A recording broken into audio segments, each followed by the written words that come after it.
Hello everyone, welcome back to the channel.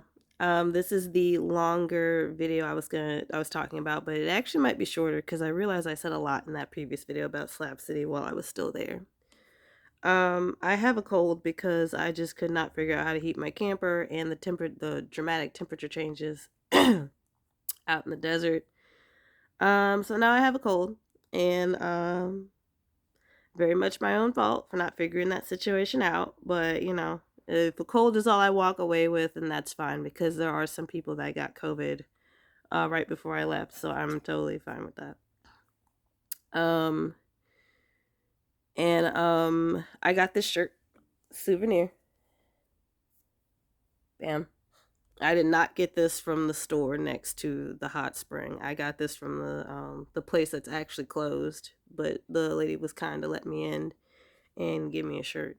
The shirt's been sitting for a little bit. As you can tell, it has sun bleaching on it. It's been sitting for a while.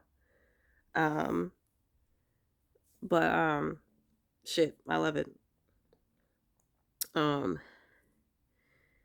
and so I will say, like, I learned a lot in slabs, and I will take this knowledge with me for the rest of my life. I'm very thankful for all the kind people that I've met. Shout out to Pirate Rob, Lucas, Sierra, um, Diana, and so many other people that I can't. The names aren't coming to me right now. Um, I got the job at Salvation Mountain. Ron did hire me, but this phone going to LA came through first because Ron took a while to get back to me. So I'm out here in LA now.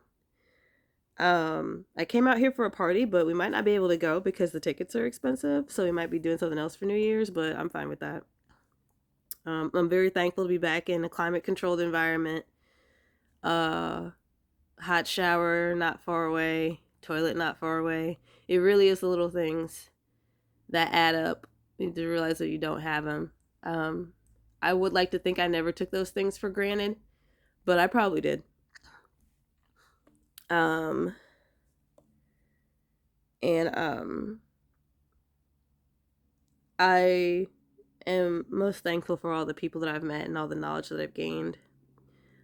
Um, my biggest disappointment about Slab City was all the trash that was everywhere. There's more trash in people in slabs. Um, and another huge disappointment is that there weren't that many people. I was expecting more snowbirds and people passing through. Um, Market's red. Um, and I found out why there are less people there. One thing I knew about the handlebar burning down. I didn't know about Lowe's. Um, and though that was honestly the trash and the lack of people were honestly my biggest disappointments, but the people that I did meet were quality people. Um, I'd say the worst thing that happened to me, aside from getting a cold, is someone tried to got mad at me because I blocked him on Facebook and then tried to spread a rumor about me that I abused animals at the Ponderosa. I did reach out, and then somebody came and tried to defend him, and I deleted that person's comment. And in retrospect, I wish I didn't because afterwards, that person got into an altercation with somebody, and word has it that that person bit off a piece of that person's ear. So I definitely would have gone back later and been like, "Oh, this is your boy. That's you. Okay." But I deleted the comment because it's mine, so I it was mine to delete. Um, But I did tell that person directly. I don't give a shit about this dude. He's mad because I blocked him. He can have the patriarchy all he wants.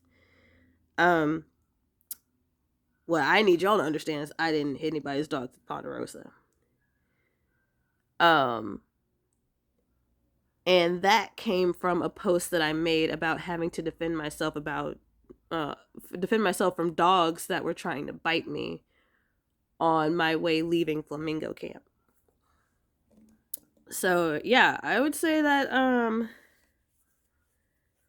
you know I said it's pretty good. And I found out later from somebody else that like if you have a rumor spread about you, you basically that's part of the usher in. There's no getting around. If to be a slabber, you have to be there through summer. Some people say 2 summers. Um some people say 1 summer. I don't give a shit. I'm not gonna do it, so it doesn't matter to me. But like I feel like I've checked off a good bit of the boxes. Um or all the boxes that I would like to check off. I haven't tried meth, and I haven't gotten stabbed, knock on wood. Well, I'm not gonna try meth. See what meth does to people. And on that note, I found out that not being on meth is a vibe. Somebody just assumed that I wasn't on meth, and they just so happened to be correct. And I was like, um, damn. I didn't know not being on meth was a vibe, but now I do. Um, and that's what happens when these systemic issues take hold in a place like that, in a small place. And I feel like that was a lot of the way. In retrospect, that explains some of the way that I was treated. People could just tell I wasn't on meth. I'm not on meth. People could just tell I don't use meth.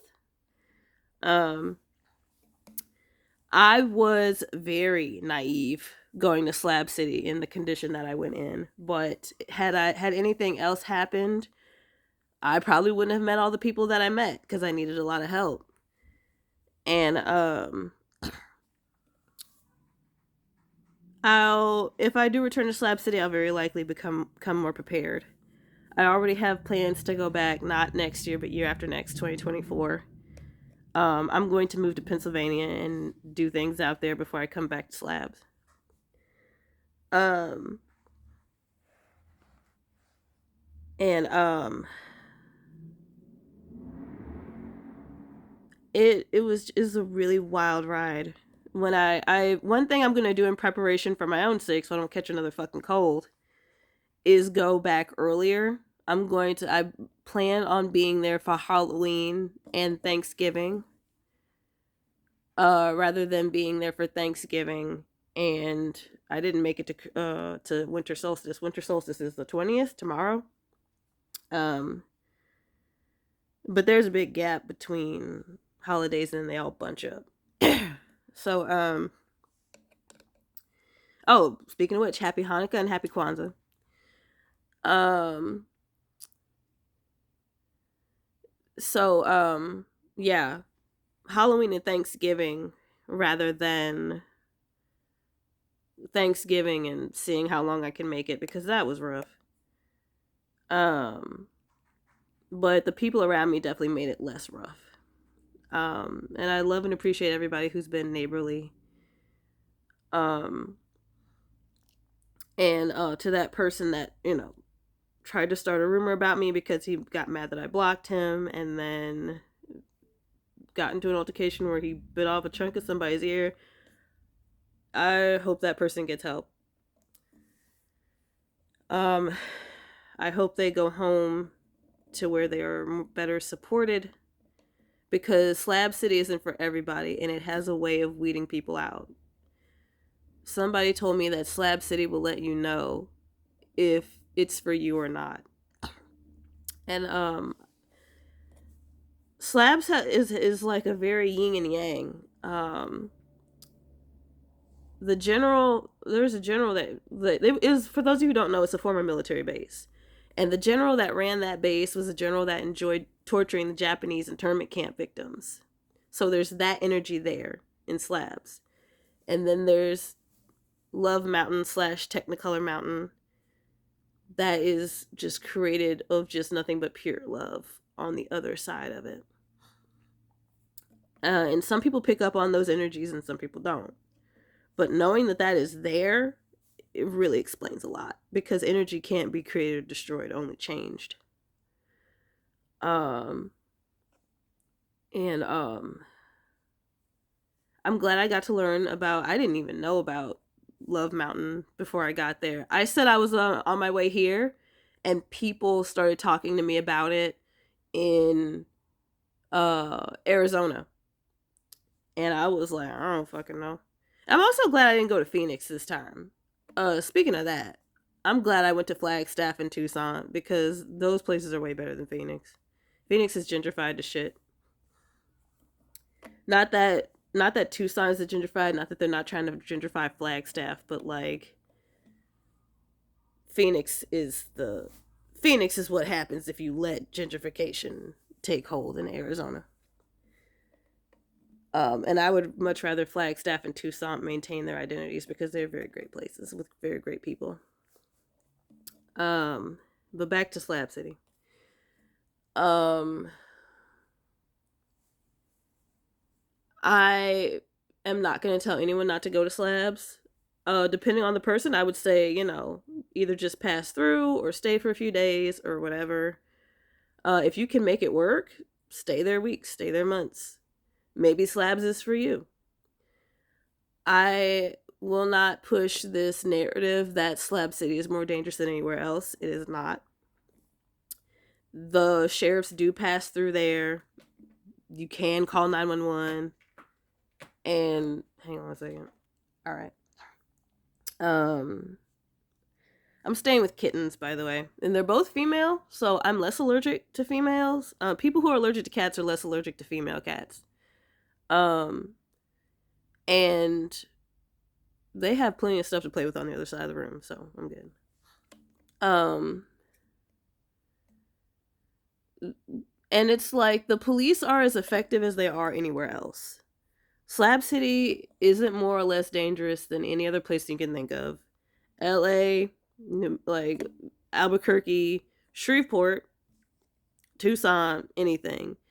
Um, Depending on what demographics you are, the police won't do anything anyway. And everyone in Slab City is poor or LGBTQ or a person of color. And considering that there are only a few people of color in Slab City, just all together, it's mostly poor white people and some LGBTQ people here and there. The police don't do shit for any of those demographics. As a matter of fact, while I was there, a white gay cisgender man and his husband were attacked by fucking ICE. And we know that happens in Minneapolis. So please, abandon this narrative that Slab City is more dangerous than any other place, because it's not. And a part of the problem is the police. So yeah. I guess that's a good place to end this video because I feel like that's a good overview of my experiences. I did find that, off the grid living is it's doable for me in some cases, but I would be better at off the grid living in somewhere that isn't such extreme temperatures and extreme conditions like the desert. And maybe for a short period of time, maybe for a long period of time. In this case, it was a short period of time. And a part of me is looking at what returning to Slab City would look like, but it's better for me to focus on take it one day at a time, one step at a time. I'm here in LA now, gonna keep going up the West Coast, head back to Minneapolis. What's that gonna look like? Head over to Pennsylvania, do that, and then think about Slab City, and that's way further down the road. And then I also have not abandoned the 5-year plan of becoming a citizen of a different country, getting the fuck out of the United States. And that is going to be, I'm going to start that process after I move to Pennsylvania. But, yeah. The biggest takeaway for anybody that I want anybody to have is stop pushing this narrative that Slab City is dangerous. If you're gonna go out of your way to say Slab City is dangerous, say everywhere else is dangerous too, because it's the same shit. And I know that I'm pretty fucking fortunate to not walk out of Slab City on my first season without some terrible horror story. I met somebody who got stabbed by a meth addict in their first season, and they kept coming back. So more extreme things have happened to people than what I've seen and what's happened to me. and they still keep coming back. There's something about Slab City. It's a place where people can be who they are. And when people say it's the last free place on earth, it's the last place where you don't have to pay rent. You can make your own setup in Slab City. You can't really do that anywhere else. And off the grid living. Um, Even when you make a squat in a populated area like Pittsburgh, for example, the Northeast has a lot of squatters' rights. It's still kind of not off the grid, whereas Slab City is off the grid. And like your property in Slab City isn't controlled by banks. So if you make a squat, you still pay the property taxes to claim it as yours. If it's been abandoned for however amount of time according to the local law or the state law. In Slab City, you just go out there, set up a tent or park your RV or whatever, and that's yours now. Now it does cost money to maintain things. You do have to buy water, whatever your electric system is, be it like battery powered lights like I did, or a generator or whatever.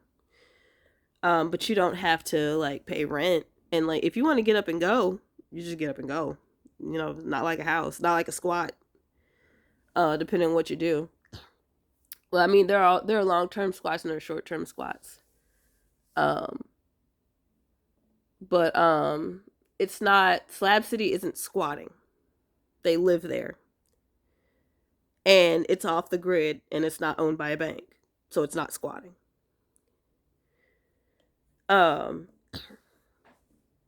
I don't know. It used to be a military base. So I don't know if it's still technically owned by the military. Honestly, I've heard that they've tried to come and clear them off the land and have failed miserably on every occasion. But that's the military. Even if they don't own it, they'll do that because America's a fucking terrorist country. But